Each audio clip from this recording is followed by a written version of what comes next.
유승민 작가 모셨습니다. 어서 오세요. 안녕하세요. 네, 오늘 어떤 내용 취재해 오셨습니까? 네, 신종 교권 침해가 등장했다는 소식입니다. 신종 교권 침해? 예. 네. 교사에 대한 비방글이 온라인에 등장했는데요. 네. 글쓴이가 누군지 특정할 수 없는 상황입니다. 오. 이 아무런 조치가 취해지지 않은 상태에서 1년이 지났고 최근 2차 피해가 발생했습니다.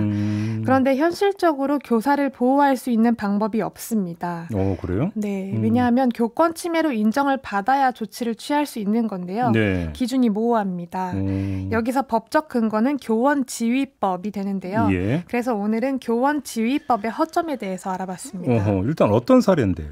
예, 지난해 여름에 카카오맵에 중학교에서 근무 중인 2년차 교사에 대한 비방글이 올라왔습니다. 잠깐, 카카오맵은 온라인 지도 서비스. 저거 여기도 글이 올라가요? 예, 후기나 리뷰처럼 한 줄씩 남길 수 있는 그 칸이 있는데요. 예. 거기에 이제 학교 이름을 검색하면 해당 교사의 신원을 특정할 수 있는 정보가 나오고 뭐 교사 자질이 없다는 등 이런 좀 깎아내리는 부정적인 내용의 글이 올라왔습니다. 누군가가 적은 건데요. 이 발견 당일날 해당 교사가 사이버 범죄로 수사 요청을 했지만 예. 경찰은 좀 미온적인 태도를 보였다고 합니다. 네. 결국 동료 교사들이 신고 버튼을 눌러준 덕분에 해당 글은 자동 삭제가 된 상태고요. 아, 신고 버튼 누르면 자동으로 삭제가 된다고 합니다. 그런 상태에서 1년이 지났고 지난 7월에 이번에는 나무 위키에 비슷한 글이 등장한 겁니다. 오. 아니 그러면 1년이 지나도록 이 글을 올린 사람이 누군지를 못 찾아낸 거예요? 예, 찾기는커녕 이제 경찰이 1년이 지나도록 수사가 어떻게 진행이 되고 있는지 뭐 종결이 된 건지에 대한 답을 주지는 않은 상태였다고 합니다.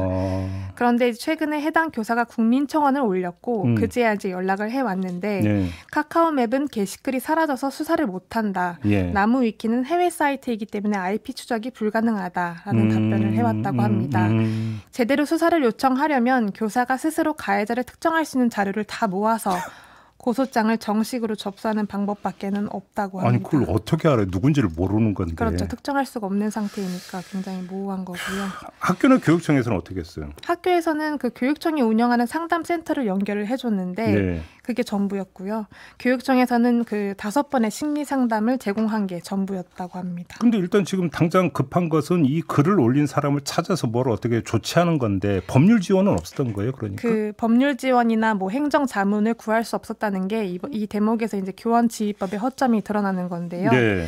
교육청 교권보호위원회의 지원 혹은 보호를 받기 위해서는 이 교권 침해로 인정이 돼야 하지 않습니까? 네. 그런데 교원지휘법상 교권 침해의 주체는 이렇게 명시가 되어 있습니다. 학생 및 보호자 등 법적 양육권을 가진 사람. 아, 그러니까 이 얘기는 그 누군지가 딱 명확해야 한다는 거죠. 명확하네요. 학생이나 보호자, 그죠? 네. 근데 이거는 글 쓴 사람이 누군지를 도무지 알 수가 없다라는 거고. 그렇죠. 이 경우에는 해당이 안 된다는 겁니다. 그래서 이번 사례의 경우에는 온라인에 올라온 글이 문제인데 뭐 학생 및 보호자는 둘째치고 특정할 수 없으니까 일단 교권 침해로는 인정받기 어렵다라는 건데요. 사실 문제는 이것만이 아닙니다. 또 어떤 게 있는데요? 그 교원지휘법상 온라인 명예훼손은 교육활동 중에만 해당을 하는 거거든요. 학교부터 등교까지 일과 시간을 의미하는 건데 이번 사례처럼 누구나 볼 수 있는 온라인 사이트에 누가 언제 올린지 특정할 수 없는 글은 판단이 어렵다는 겁니다. 아하.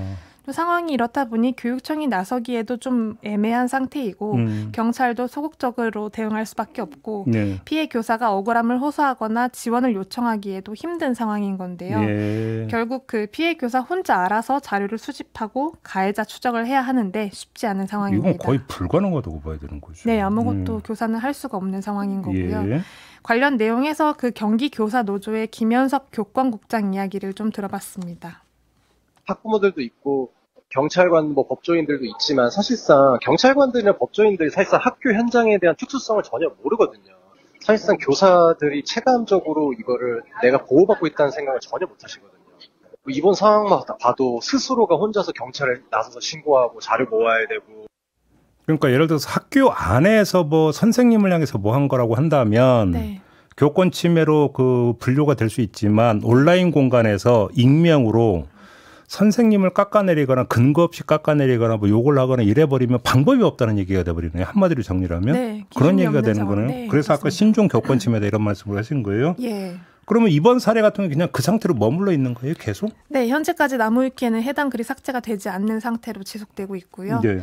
교사는 이제 재수사를 원한다. 그리고 교육청으로부터 좀 법률 자문을 받고 싶다라고 요청을 하고 있는데 현실적으로 지원은 없는 상태입니다. 뭐 그런 상태에서 또다시 여름방학이 돌아오고 지금 혼자 집에 있는 상황이고요. 아니 근데 예를 들어서 뭐 그 학생이든 학부모든 간에 그러니까 교사 앞에서 대면에서 뭐 하지 않더라도 온라인 공간에 이래서 이른바 뒷담화라든지 이런 것들이 다수 발생할 수 있잖아요. 그럼 이거는 방법이 없다는 얘기가 되버려요. 현재까지는 지금 법적 기준도 없고 방법이 없는 상태입니다. 이건 좀 법률적 보완이 좀 필요해 보이는데요. 예, 그렇죠? 네, 알겠습니다.